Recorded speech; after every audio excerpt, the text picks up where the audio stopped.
Hello everyone, this is the video where I'm going to go through and set up the Mountain Mayhem various classes and events in Trackside.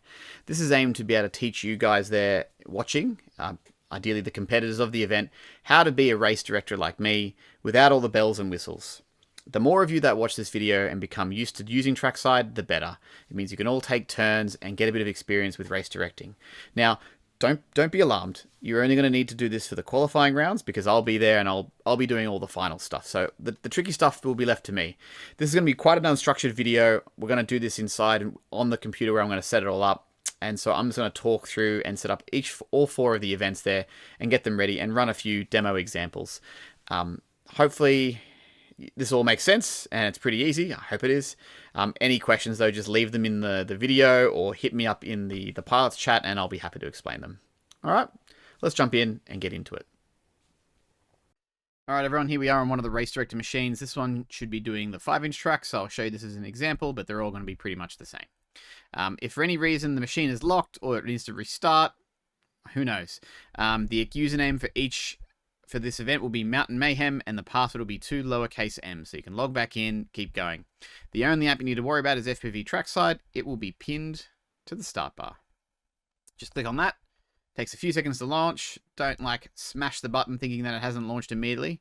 When it opens, there will be this splash screen. Just click continue. You can tick the box to make it not show up again if you want to. Here are the settings for the event. You shouldn't need to change these. They should all be set, but the only one of concern here will be this laps. This number will change from 1 to 2 to 3, depending on which track we're doing.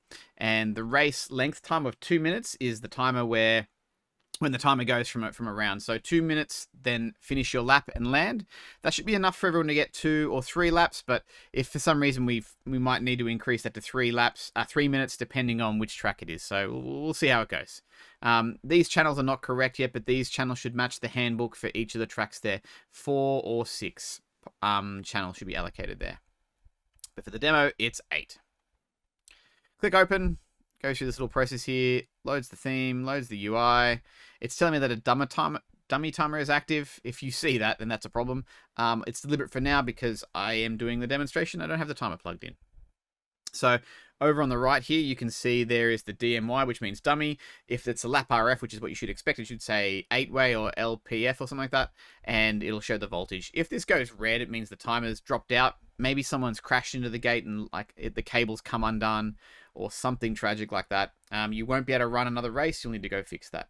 Similarly, this is the Event RX via the capture card. You want to make sure that this is also white. If it breaks, just unplug it from the USB, plug it back in, and right-click and do a repair. For now, I've got a video file just so that something shows up when we're doing the demonstration. The main thing that you're going to be playing in is rounds. And I expect that I'll have the first round, or there'll be an empty round here set up, and we'll just keep going across with more and more rounds.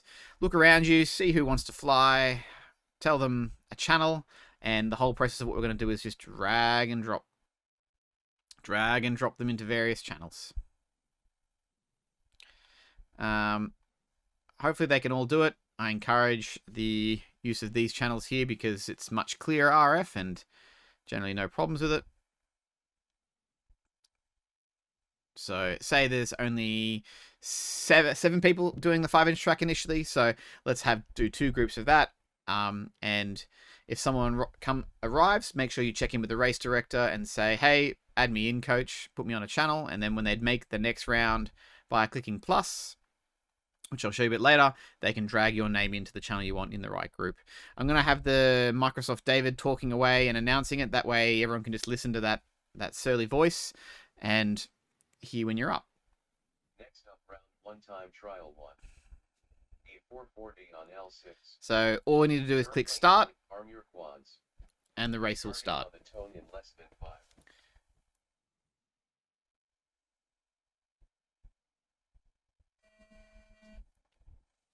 Now that's the tone that the race has started. The window does shrink up to here and stuff, and off we go. The laps that are recorded will appear below that you've all seen before. 13.05. And the main thing to do really is just make sure everyone is flying the track correctly. That's the main thing, 100%. If for some reason you want to remove someone who's crashed out, what I like to do is I mouse over and look for this little X up here, and then click it. You can do a right click action and then disqualify or crashed out, but I think it looks a little bit more janky to have that pop up. So I prefer clicking the little X if you can, but yeah, certainly right click and go crashed out. That'll remove the video from the race, but it'll still show you any laps that are being detected. I'll also just mute that for a bit. You probably can't hear me. So while the race is running, and I wouldn't recommend doing that unless you need to. Then I always forget to turn it back on when I do that. But if you find that you've crashed someone out and then they're actually back up and flying again, to bring them back, you can you can't really right-click them. What I do is I press up arrow on the keyboard, and it will eventually bring their video back in. Maybe press it a second time. Who knows?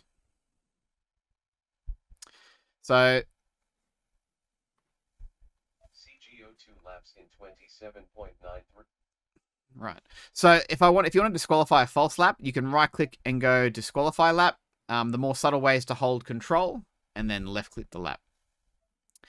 I would be fine removing laps during an actual race, but adding one is a bit messy. I'd like to do that during a replay, so that's what we'll do here. Oh, here, and Crunchy's come back. So a bit of a glitch. It just took a little while for him to bring his video back. So if this race is done, everyone's finished flying. When it's all clear, look around, make sure there's no drones still buzzing, listen out for that sound, and then click stop.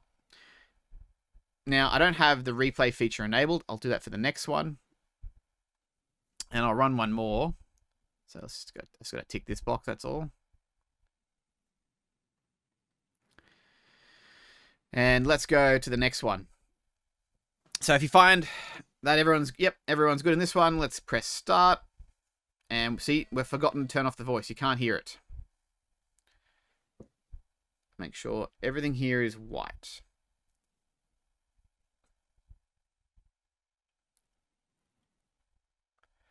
So again, just watching that they're doing the track right. Delete laps if you know they're false. Say this one was false. The Houdini meatloaf.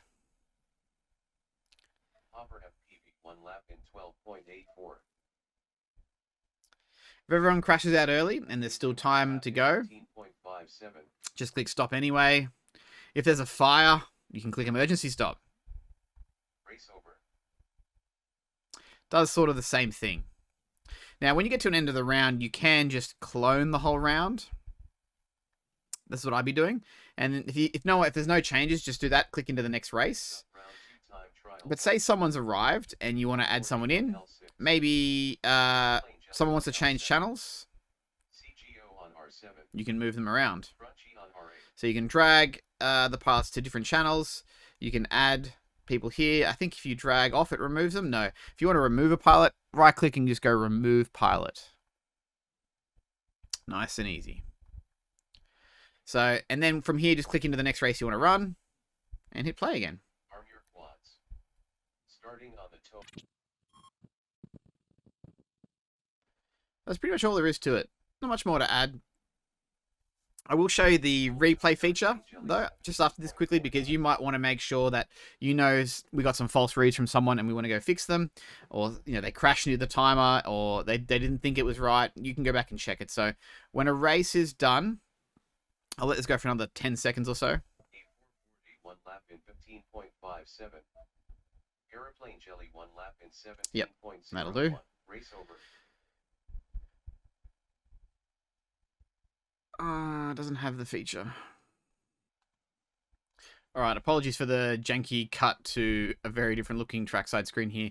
The replay feature doesn't work in the tutorial only because I don't actually have the video capture card set up, and it didn't work with the little file that I added to present you the qualifying round. So this is how it's going to work. You're going to, after a race is run, and we're going to go to 5-1, perfect example here, the replay button up the top is what you click when you've loaded the race that you're going to check.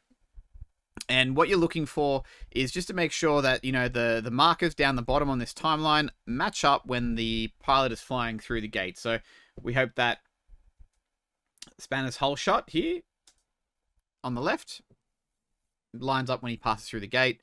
And then similarly with the other markers for each lap, which is great. What you probably can you know you can do is you can full screen and just watch that one person if you want to focus on one person you need to check. And if you want to jump to anyone's best round, then you can go to lap records at the top, sort by that. And if you're worried, if you're thinking that, you know, I'm looking pretty sus, I shouldn't be up here. No, actually, Dean's pretty sus. Let's go here. And we want to go to his best race, round 4, time trial 4. This is the one we want to review Dean for, the man of master reviewer. And we'll go full screen on him and just make sure that each of his times match up. So, yep, start, finish gate there. Start, finish gate there. And start, finish gate there. So this is all looking pretty legit. Never doubted it for a second. And the times are pretty consistent as well. You can kind of get a feel for someone's pace, and therefore that the lines for each lap should be pretty evenly spaced, unless they crash out or they maybe run into a gate and trigger the lap timer early for some reason. So if you wanted to add a lap, you can just do that by right-clicking on the timeline when at the exact frame when they're in a gate. Say that was a start-finish gate there. I'm a little bit late, but you get the idea. It adds another little line down the bottom here. And if you want to delete a lap, you can do the same way as we do it during a race with the control left click or right click it and go disqualify lap. And that's all there is to it. And it can always be fixed up later. But as I said before, I would only add laps in the replay feature, but I would be happy to delete laps during the actual racing or while the qualifying round is running. All right, that's everything I had to show you. Trying to keep it short and sweet. If there's any questions, put something in the comments of the video or hit me up in the pilots chat. And I'll see you next weekend. How exciting.